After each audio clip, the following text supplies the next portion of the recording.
Saudara sebangsa dan setanah air. Ya benar, berarti inilah di Semarang, Bantaran Kidul, makam yang semua diningrat yang dilakukan. Itu lambangnya juga ada lambang Jogjanya. Ya. Sekarang kalau dulu makam itu ditemukan kondisinya seperti apa? Kondisinya dulu sama warga yang pertama kesini itu ditemukan itu ada kuncupnya. Nah, makam yang satu-satunya ada kunjupnya cuma di Habib Hasan ini. Habib Hasan, ya. Terus di kelilingnya itu ada pohon jatinya.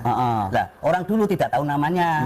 Setelah dulu kalau orang tidak tahu namanya, yang ada di makam itu ya namanya. Ya, betul. Nah, setelah itu orang kampung bertambah banyak dinamakan Mbah Kramat Jati. Iya. Nah, itu makamnya dulu di situ ada masjid. Mepet masjid. Mepet. Nah, terus tapi itu mau dilebarkan, tapi tersangkut sama masjid. Nah, di belakang masjid itu ada rumah. Nah, Abai mau membeli rumah itu. Abah Lutfi. Abah Lutfi mau membeli rumah itu. Oh, yang beli beliau? Iya. Terus dibeli? Ya dibeli, tapi itu masih sendat ulur masalah harga. Terakhir jadi itu dibeli, yang rumah itu dijadikan masjid. Oh gitu. Nah, yang makamnya diperlebar. Berarti yang ngelebarin, memperluas itu Habib Lutfi. Iya. Subhanallah. Pasti penasaran para GSP. Kita telusuri ya tempatnya dan juga sejarah-sejarah yang lain. Monggo Pak Pino. Yuk. Sudah melihat videonya? Video yang pertama menunjukkan kondisi gerbang makam Eyang Tumenggung Sumodingrat yang terbaru. Jadi di sana terlihat ada lambang dari pihak keraton. Kemudian video yang kedua memperlihatkan pada saat Ki Soleh Pati itu berdialog mewawancarai juru kunci yang ada di makam Eyang Singobarong atau Kanjeng Raden Tumenggung Sumodingrat atau Habib Hasan bin Toha. Ya, nanti di sini akan ditemukan beberapa poin yang menunjukkan bahwa makam tersebut 1124% itu adalah palsu. Assalamualaikum warahmatullahi wabarakatuh. Selamat datang guys di channel Diam Saudara. Video yang pertama itu memperlihatkan bahwa di Gapura itu terlihat lambang dari Keraton Yogyakarta. Apakah ini sudah mendapatkan izin dari pihak keraton?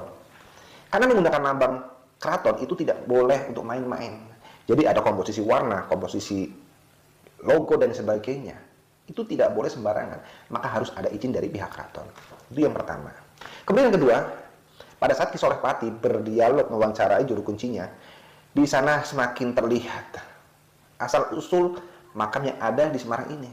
Dulu pada saat awalnya ada sebuah daerah yang di sana ada beberapa makom, tetapi ada satu makom yang ada cungkupnya. Nah, kemudian Habib Lutfi itu mendapat informasi dari penggawa-penggawanya, mungkin dari tim ilmu rongsong kuburan ya, sehingga Habib Lutfi itu datang ke sana, kemudian mengklaim bahwa makom tersebut itu adalah Habib Hasan bin Toha bin Yahya atau Kanjeng Raden Tumenggung Sumodingrat atau Eyang Singobarong. Nah, kemudian yang diceritakan oleh juru kuncinya itu bahwa dari awal, karena makom itu makom sepuh, kemudian lambat laun adanya penduduk di sana semakin banyak, karena makom ini tidak bertuan siapa namanya, akhirnya diberi nama Eyang Kramat Jati, karena di pinggiran makom itu banyak sekali pohon jati. Nah, dari Eyang Kramat Jati ini setelah ditemukan oleh Habib Lutfi, ketemu dengan Habib Lutfi, akhirnya diklaim sebagai Habib Hasan bin Toha bin Yahya atau Keraton Sumodingrat atau Eyang Singobarong.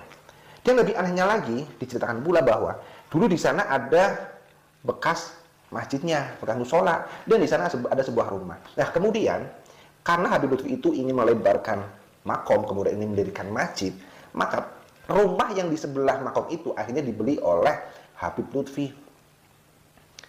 Padahal harusnya setiap makom dari pihak keraton itu pasti berada di tanah milik keraton, bukan milik warga yang kemudian dibeli.